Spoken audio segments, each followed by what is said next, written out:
Welcome to Real Life with Jenny. My name's Jenny Senapadaratna. Grab your favorite drink, get yourself a snack, and we will get started. Today I have mini peanut butter M&Ms. Oh my goodness, so good. And lemon loaf tea. It's like a decaf tea. It's so yummy. It's a dessert tea, so let's get real. I am going to talk a little bit about part 2 of my Morocco trip. So yes, I went to Morocco all by myself during Ramadan. Here we are. That's just the way life was. My husband got hurt. He wasn't able to go. He's back in Sevilla, Spain. I am in Morocco all by myself.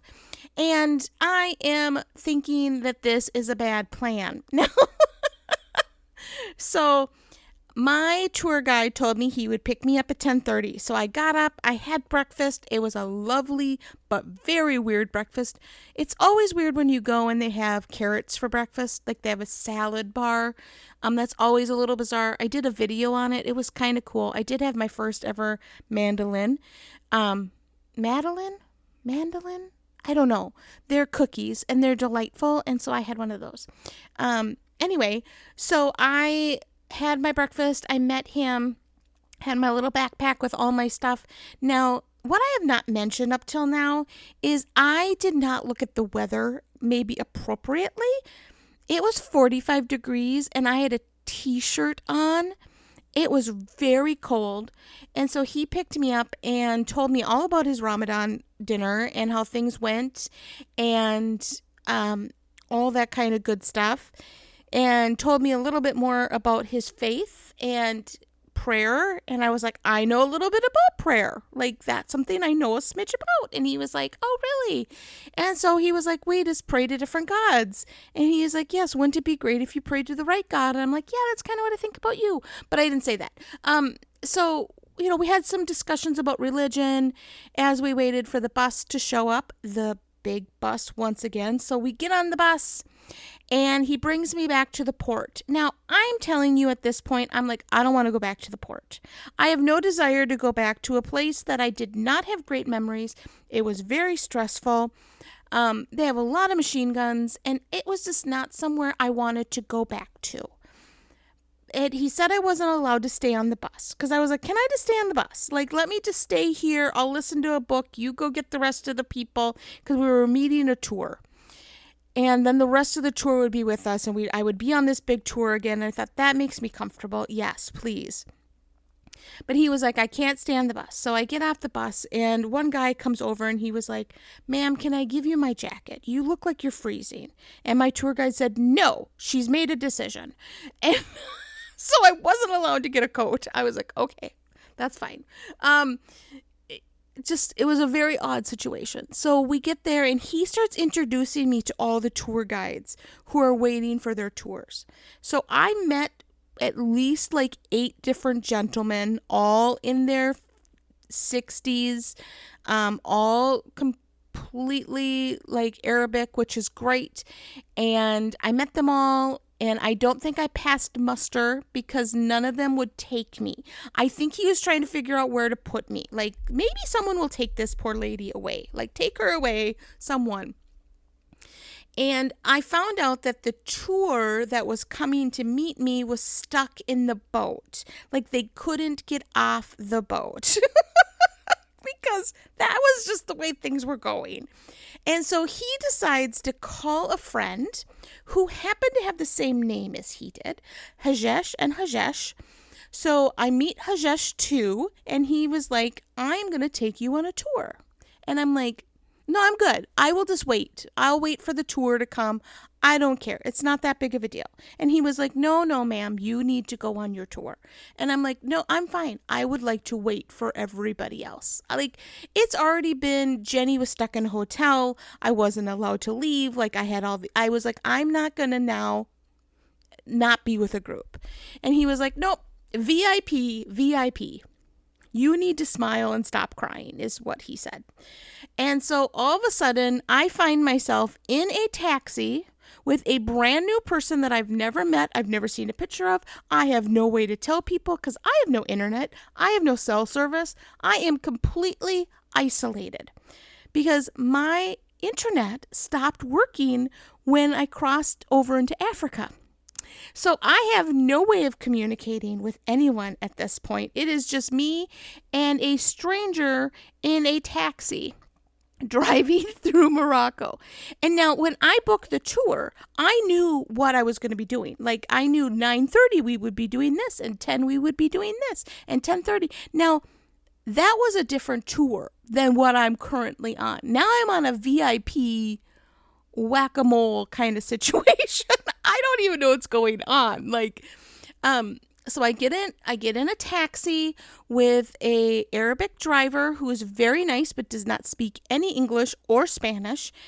So my tour guide is talking, and I think he's talking to me sometimes and talking to the driver sometimes. I'm not 100% sure what's actually happening, but we're driving by stuff, and he was like, "Oh, that's the Sultan's castle.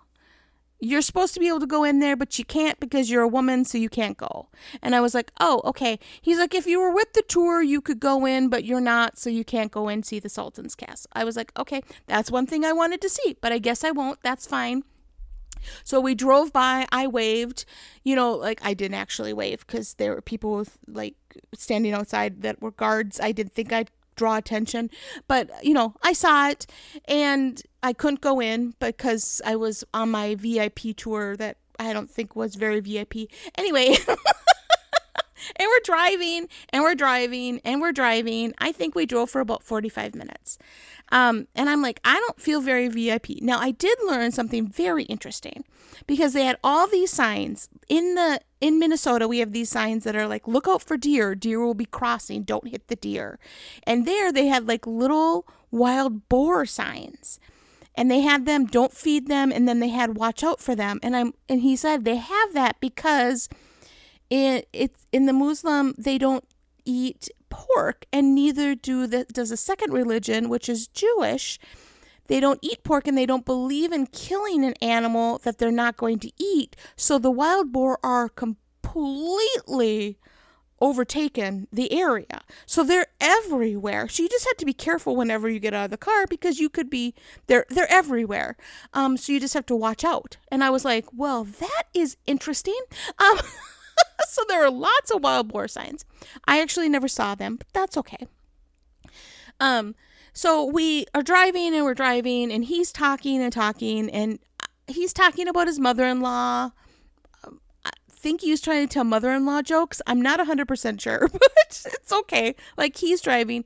We get to this one area, and there's a huge tour of like 60 people, and they're all from China. So they're all speaking Mandarin, which was really fun. For me, that was super fun. I do not speak Mandarin, and I don't look like I'm from China, but it was super fun for me. But it was the place that the Atlantic and the Mediterranean met. Right there. And so I went, and my tour guide bullied my way in, which is not my jam, but that was what he was doing. So I just at this point, I'm not fighting anybody. I'm like, just get me out of Morocco. It's really what I'm thinking at this point. How do I get back on the boat and go home? But so I take my picture, and I look out, and it's the Atlantic and the Mediterranean, and it's meeting, and it was so beautiful. And it was just one of those moments that I was like, this is why I came. I came here for this. And it was just one of those moments that I just felt like it was heaven on earth. It really was. It was one of those, have you ever had those moments where you boy, do I feel close to God right now? That was really what I felt. In the middle of this huge tour of 70 Mandarin speaking people that are all yelling and excited and, having so much fun. And I had a God moment right there. We get back in the car, and he drives me down the beach, and there's the camels on the beach, and I got to ride on a camel right there. It was so fun. It was quick. It was simple. It was super cheap. And it was wild. My hair was standing straight up because it was so windy and so cold. I was like, get me off the camel because it is 60 below up here. And I want off. Anyway, and then we go to Hercules' cave, which I had done some research on, so I kind of knew a little bit about it and the history and, all that kind of stuff. we get there and we go down into the cave. It's me and my tour guide, and he was like, "Get your stuff out of the cab." And I was like, "Oh, I'll just leave it here because I don't want to carry all this." He's like, "No, the cab is leaving." And I'm like, what do you mean the cab is leaving? Like, he's like, "Just grab all your stuff. I'll explain later," I think is what he said. Now, we're having some major communication issues at this point. And that's okay. But I was not prepared to be the only one hearing things. I'm not very good with accents. I really try, but I'm not really great. So we get into the cave. We're looking at everything. I get out of the cave. And he was like, "I need you to give me your money." And I was like, no, I'm not giving you my money. He was like, "Give me €1." So I give him €1. He gives me 2.50 back. And he said, "Now you need to go use a restroom." I'm like, "Nope, I'm good. I don't need to use a restroom." He's like, "Nope, you need to go use a restroom." And I'm like, "Okay, I'm not going to fight you." Like, okay. So I go and I pay to use a restroom. And I come out and I'm like, I'm going to go to the shops, because there were a bunch of like little touristy shops. And I am a sucker for a touristy shop. Like, that is just kind of who I am. I love a little touristy shop.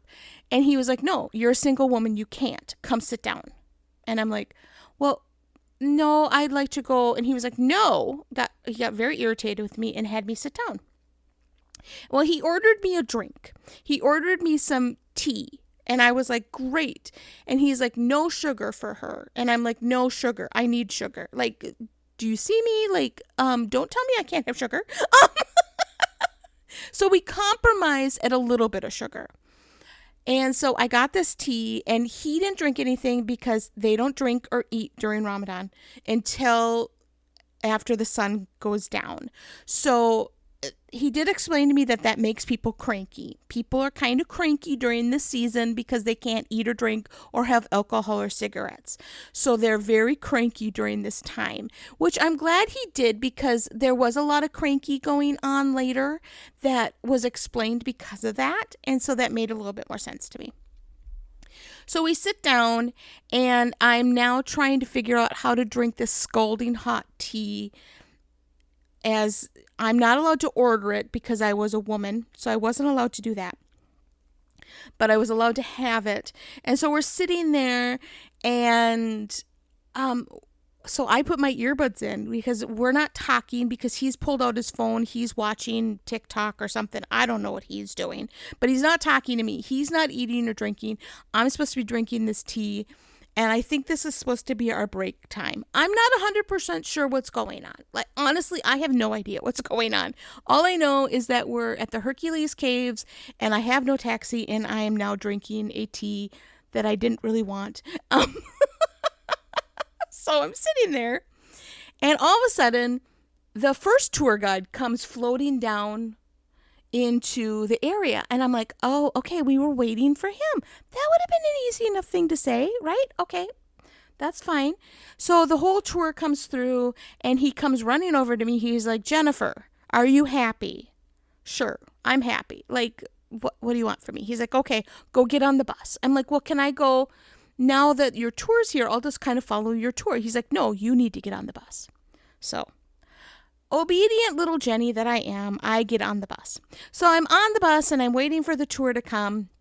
And finally, I am with a tour. Like, here we are. I'm like, okay, now I can relax, right? Now this is going to be great. The whole tour gets on, and all of a sudden, I realize that it's a French-speaking tour. Everyone on the tour speaks French.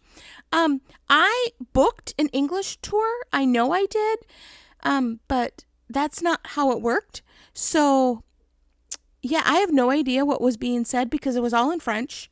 And I was ready for Spanish, and I was ready for a little bit of Arabic, but I was not ready for French in any way. So I have no idea what happened from point A to point B because it wasn't ever spoken to me in English.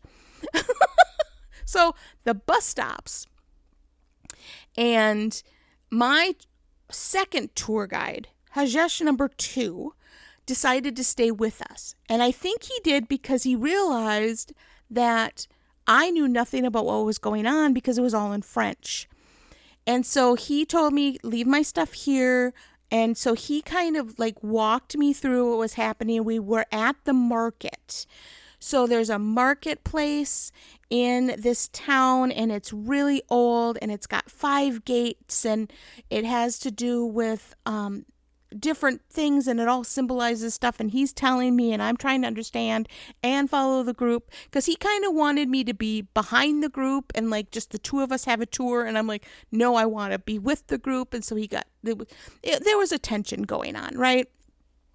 And so we get to this restaurant, and it is very fun with lots of music and the pillows on the ground, and they bring us couscous, and they feed us all this food, and I'm sitting at a table with no one that speaks my language, and they're like, who is this random person we picked up on the side of the road? And I'm like, I don't know, like, here we are, I'm with you. Trying to be friendly, but they don't want to talk to me. So I'm kind of just sitting in the corner eating my couscous, and I did order a Coca-Cola because that is a word that you can use in every language. Coca-Cola, yes, everybody knows what that is. So I did get my Coca-Cola, and so I had a wonderful lunch. It was just one of those like cultural moments that was so fun for me, because we didn't get to order, they just brought us food, and it was family style, and it was just so fun. It was just such a joy. And we get out and we start walking through the marketplace where they have all the fruits and the chickens and the fish, and we went to the oldest synagogue in that town and the oldest mosque in that town, and just incredible architecture. The men could go into the mosque, we could not as women, obviously. And so the men went in and we stayed out. I stayed out with my tour guide, and he told me a bunch of stuff, and it was just phenomenal. Like, we were just walking through, and the stuff that I got to learn was just incredible. And so all of a sudden, we get to the part of the day that I have been looking forward to since the day I signed up for this tour: free time. So we only had 45 minutes of free time. And then we needed to get back on the bus, to get back on the boat, to go home. And I am like, this is my time. Like, this is what I wanted to do. I wanted to walk through the streets and walk into stores and just look around. I don't even need to buy anything at this point.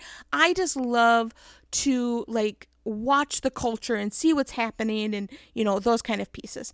And both of my tour guides were like, you have to stay with one of us because you are a single woman. You need to stay with us. And Jenny did not. Well, I'm just going to be honest with you. I didn't. And probably people are going to be upset about that, but I didn't. I was like, one was going to a jewelry store, and I'm like, I do not have money for a jewelry store, because the kind of jewelry store you're bringing me to, I can't afford. And the other was going to an oil shop, and I'm like, I can't bring oil home anyway, because all I have is a carry-on. So I don't want any oil. I'm good. Like, I don't want to go to either of these places. So I went off all by myself, 100% just me. And did I get lost? Yes, I did. Did I end up crying? Yes, I did. Did I have the time of my life? 100%. I walked into stores where there were men praying because it was that time of the day.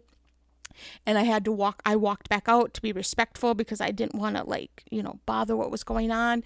But to see the culture in such a unique way was so fun for me. I just absolutely loved it. And I got back to the spot that we were supposed to be at in time. There was also a huge fight that happened there. Somebody talked to a man's wife, and he started pummeling the guy, and then they were separated.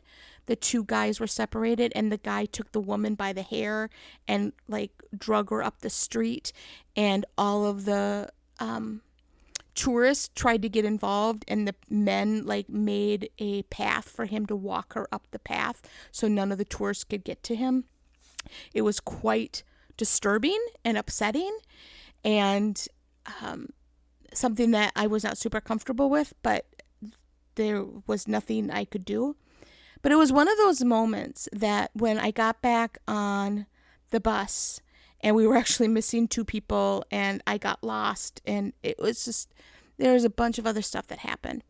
But really, what I thought was so phenomenal is when I got home, I realized the freedom that I have as a woman in the United States. That I'm allowed to be a pastor, that I'm allowed to have a podcast, that I'm allowed to go out for dinner by myself, that I'm allowed to speak what I want to speak. I'm allowed to go shopping by myself. I'm really have a lot of freedom. And I just thought to myself how blessed I am. And there are a lot of times in life that we don't feel blessed, that we feel like things are not going well and that they're frustrating and that you can kind of see the negative things. But really, my time in Morocco taught me how blessed I am, how I am so lucky to be in a space that I have the freedom that I have. And I don't know that I'll ever take it for granted again, to be honest with you. I really don't. I feel like I really learned something about the other side, and it was so incredible to me. And so I don't know what you're walking through right now, but I just ask you if you could take a moment and find something to be grateful for in the midst of what you're walking through. Because even when things are bad, there's always one good thing to hold on to. And that is my encouragement for you this week. Well, that's all I have. You can find me on Instagram and on Facebook at Real Life with Jenny. You can support this podcast by going into the link. But really, if you could like and subscribe this, that would be great. I would really appreciate that. But I appreciate you listening and listening to my tale about going to Morocco. Did I learn a lot? Yes. Will I be doing more podcasts about it? Unfortunately for you, yes, I will, because there was so much I learned in Spain about who I am and who, as a child of God, and that God loves me and that He's got a plan and He has one for you too. Have a great week.